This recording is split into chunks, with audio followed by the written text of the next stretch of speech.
Então é o seguinte, quando a gente fala de desmatamento, né, o desmate, vamos dizer, a supressão florestal propriamente dita, né, pode ser tanto de uma floresta que seja natural ou se regenerando, né, e aí depende muito de que fazenda você esteja fazendo, que fazenda você adquiriu, que sítio, né. Então, para sempre, para qualquer coisa que você vai fazer, logicamente, né, mesmo que seja uma pequena área, você precisa, como a gente fala no campo, você precisa brocar, você precisa quebrar aquela vegetação, né? Que seja uma casa, mesmo que você não queira de maneira nenhuma, dificilmente quase que impossível você não retirar alguma parte do material que está lá. Mas tem algumas, né, etapas, né, que é justamente a retirada de árvores e de arbustos, né, que aí tem alguns algumas coisas que você pode fazer também, dependendo do porte do material, né? Se você tem um porte, né, maior, né, aí você tem que usar outros tipos de implemento, né? Você tem árvores de porte maior, você vai utilizar junto com os tratores de esteira, que geralmente são os mais potentes, mais indicados para esse tipo de ação, você vai usar aí também outros implementos, no caso da corrente, também para poder conseguir arrastar esse material lenhoso, né, essa vegetação, para que você consiga retirar aquela parcela, né, de material vegetal para poder fazer a limpeza, né? Então você tem aí o corte, né, ou arranquio, né, também dos toucos, né, que estão lá para justamente evitar do seu maquinário ir de encontro em algum momento, seu maquinário mais leve, né, ir de encontro a essas árvores ou a esses touros que ficarem para trás.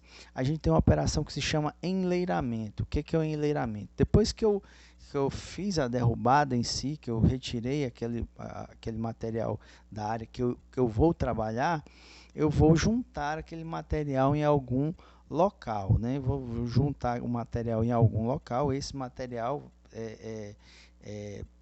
empresas, por exemplo, como a Suzano Papel e Celulose, né, ela junta as leiras, né, e faz o plantio, né, e espera aquele material decompor. Outras empresas utilizam esses restos, né, como restos de vegetação, como alimento, né, para termoelétricas ou para cerâmicas, né, para fazer a queima dos tijolos, né? Logicamente, o que eu estou falando também, todo esse material que é gerado, né, no desmatamento, né, ele deve ser aproveitado. O ideal é que ele seja aproveitado, né, para esses fins, né?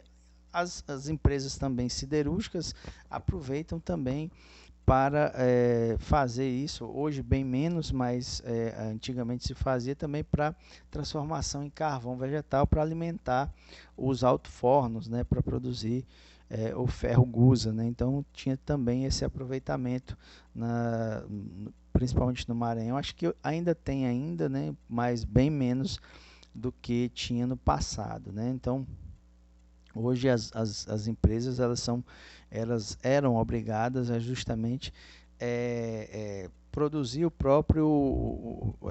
própria madeira, né, para transformação, ou seja, a madeira de eucalipto transformada em carvão vegetal, né? Então eles tinham que ser proveniente de floresta plantada, não florestas nativas, certo? Então, vendo dessa forma, né, fazendo a limpeza, o processo de enleiramento, né, lógico, do material lenhoso, né, você tinha essa destinação, né, do material, ou você deixava lá, ou você fazia um reaproveitamento com essas coisas que eu falei.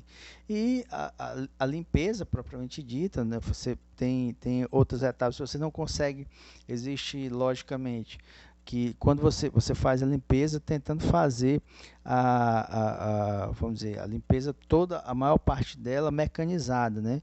Você pode utilizar alguns implementos que vão ser úteis, né? Justamente nessa juntada do material. Então, você junta o material e depois que você juntou o material, aí você tem a destinação que você pode dar, né? Então, aí você também, além disso, né, tem alguns implementos que também são utilizados nessa retirada, né? Também não só vamos dizer, o material mais grosso, mas também você tem tocos, por exemplo, que você tem que extrair esses tocos também para poder liberar, né, ou melhorar a condição de deslocamento dentro da área de produção, né? Então, tem isso também dentro desse processo de limpeza e de retirada do material lenhoso.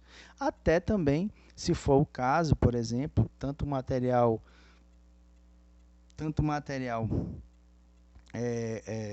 nativo quanto material exótico, né? Se você for, por exemplo, um plantio de eucalipto e você depois for passar para soja, né? Então você tem que retirar os tocos também, né? Então você vai lá, vai ter que extrair toco a toco, então destruir toco a toco para você poder para você conseguir plantar ali e também efetivamente produzir, né, o plantar, ou subsolar, ou gradear, sem essa retirada de tocos, você não consegue andar ou transitar dentro da área, certo? Então, era isso sobre esses pontos, aí a gente fala mais alguma coisa depois.